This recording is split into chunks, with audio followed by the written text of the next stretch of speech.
Well, good morning, everyone.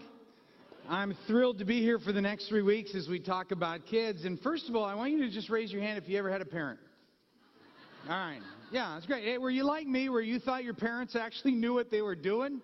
I mean, I thought my parents were following like a guidebook, or they had some parenting strategy that they were taking us through. And I never knew until I became a parent that they were making the whole thing up.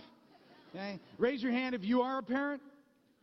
Okay, now, for those of you that are not raising your hand, for whatever reason, here's what you need to know about these people that just raised their hand. They would say the job of parenting is difficult.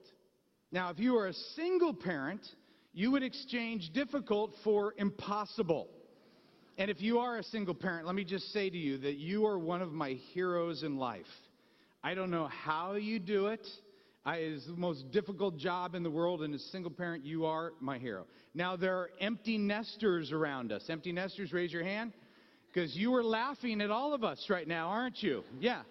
And then there's a little faction of people that I fit in this category. We are called boomerang parents. And the boomerang parents are parents that used to be empty nesters until their kids came back home. That is us, okay? And that's why I cry myself to sleep every night. Now, I also realize that there is a large population here of people who, you don't have kids, you don't like kids, you don't want kids, you don't even like to be near kids. And I know who you are, because I actually like sitting next to you in restaurants when my family was little. The eye rolls, the looks of condemnation. Like if I was a parent, I would never do something like that. And I actually had a lady one time ask to be seated somewhere else. And I thought, that was weird. Hey, kids, let's teach her a lesson. And so we went to be seated next to her after she moved, you know. That's what pastors do. We help people grow and mature and develop. And actually, hey, even if you don't have kids, all right? Even if you don't have kids, unless you are a hermit, your life is going to intersect with kids. So really what I'm doing is I'm talking to parents. We're going to contextualize this as parents, but I'm talking to grandparents, aunts, uncles, teachers, coaches, mentors, neighbors, your friends have kids. I'm talking to anybody who might be able to influence a young person. Now, I will give illustrations about parenting, but the truth is, everything I'm going to talk about over these 3 weeks will work in relationships. We're talking about relational stuff. I recently taught this material in Seattle, and a lady came up to me afterward and said, you know, I don't have kids, but this really worked with my husband.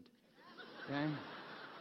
So, hey, whatever works. I've been praying for him ever since, but hey, and if you are a kid here, and you're still living, I'm thrilled that you're here, because you're going to every week be able to give your parents a report card on how they're doing with what we're talking about. And you're going to be able to see if they put it into practice, and you can say, hey, remember what Doug said? You know, so I'm glad, if you're a kid, I'm glad you're here as well. If you pull out your notes, you can see at the top of your notes, I want to just begin with some important disclaimers, some things I want you to know as we move into these 3 weeks. The first thing I want you to know is that I do not claim to be an expert at parenting. I don't claim to be an expert.